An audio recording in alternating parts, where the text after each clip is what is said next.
Hi, I'm Dr. Molly with Your Goals Physical Therapy.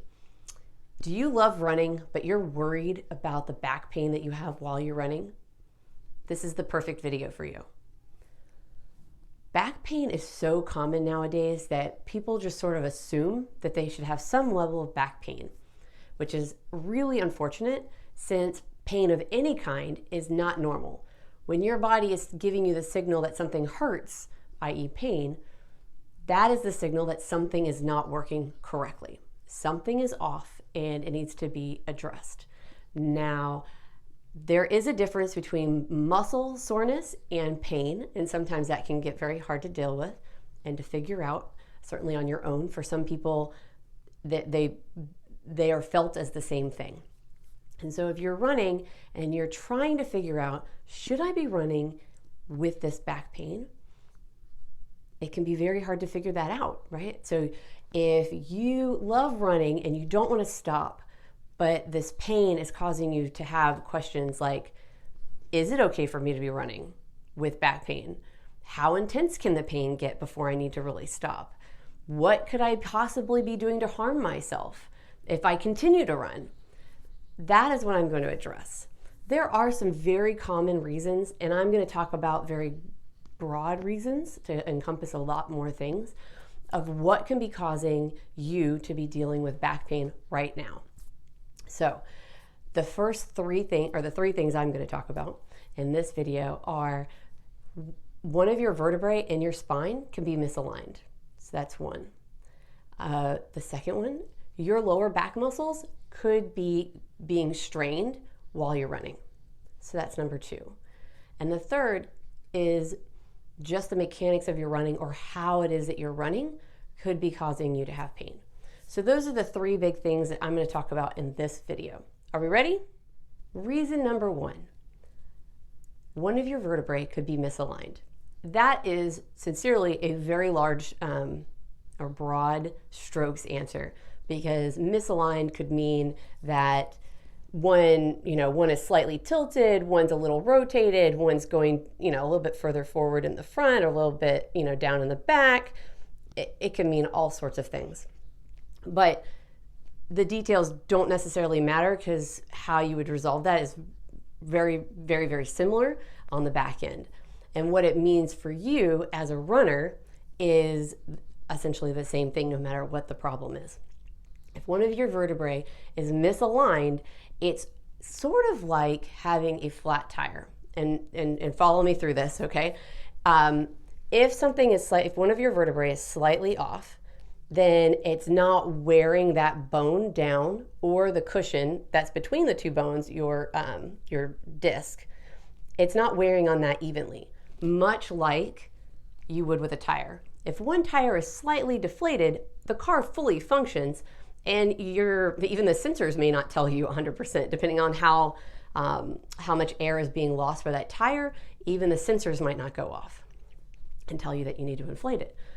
And you could drive for miles or over years, depending on how, what that looks like for you. Especially if you're a short distance driver, that tire could be fine for a long time. But if you're somebody who puts a lot of things in their car, maybe you're moving, or maybe you do long distance traveling, that tire is going to wear out a whole lot faster because it's not hitting the ground the way that it's intended. The sides will wear, lots of things can go wrong. And so that is very similar to what happens with our spine. If things are not aligned exactly the way they're supposed to, and you're just a normal walk around, get up and do daily activities, you could have that problem for decades without having any inkling that is an issue for you. But if you're a high intensity athlete and you run, then the force of running, the repetitiveness, all of those things can amplify or quicken how fast and how aware you are that you're having that problem. So even something that's minor when you're running can become a little bit bigger. Or if there was going to be wear and tear, depending on how you're running, it can happen faster. And so that doesn't mean that you'll forever have pain, but it does mean that if something's misaligned, that could be the cause of what's going on. That could be the cause of the pain. And over time, that's where arthritis develops.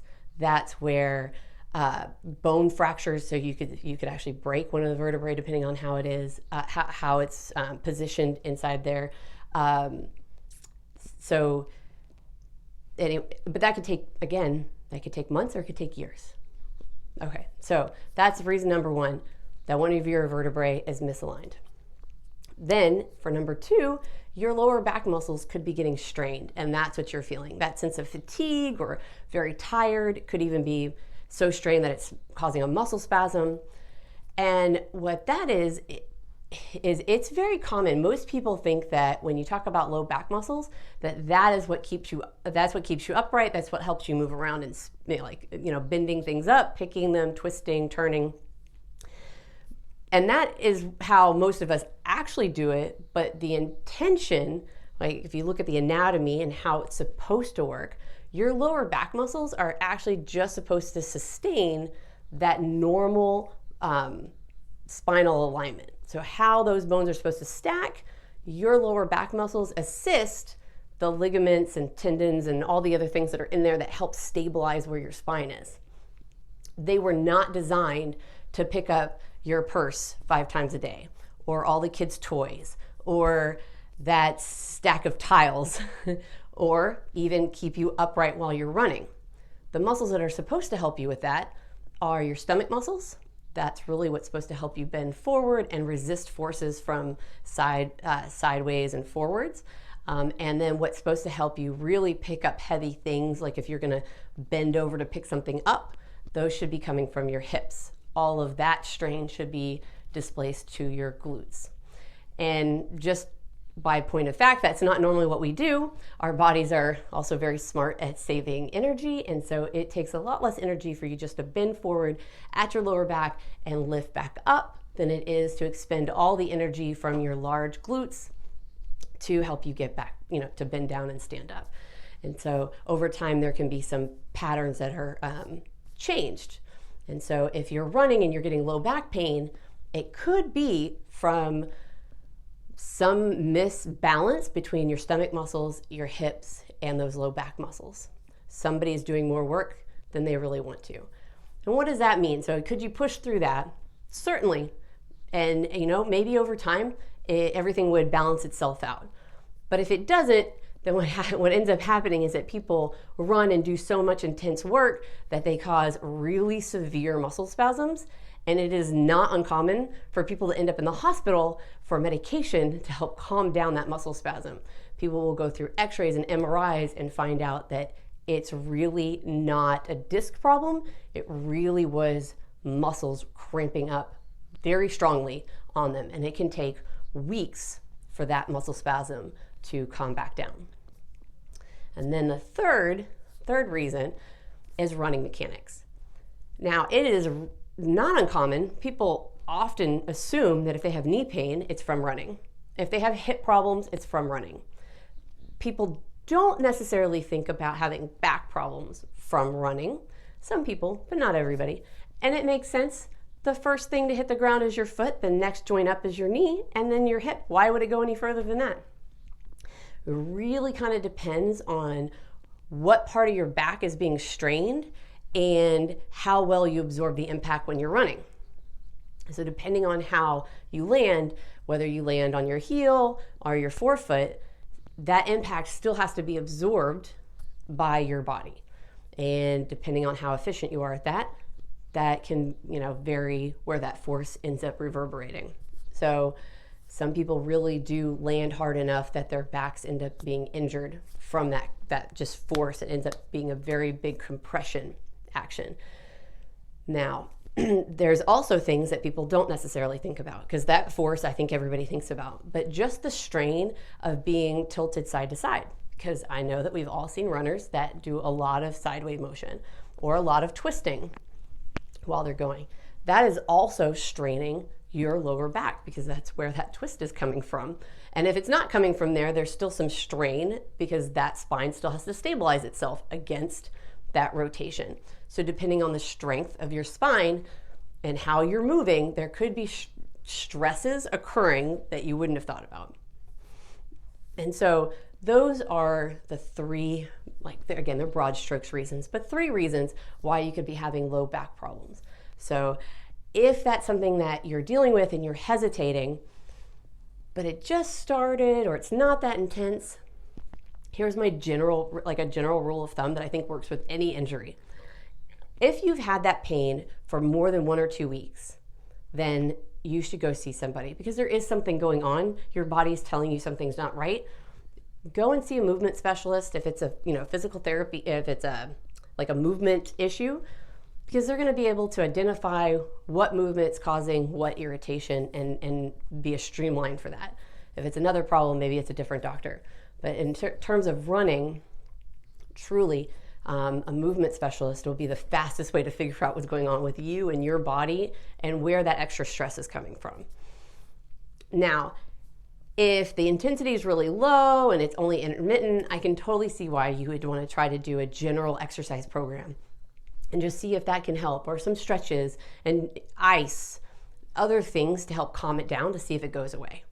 But if it's still there, at least consistently reoccurring, it's just so much easier to go and talk to somebody, find out what's going on, come up with a plan, and be done with it. No more worrying about surgeries, injections, what this could mean long term.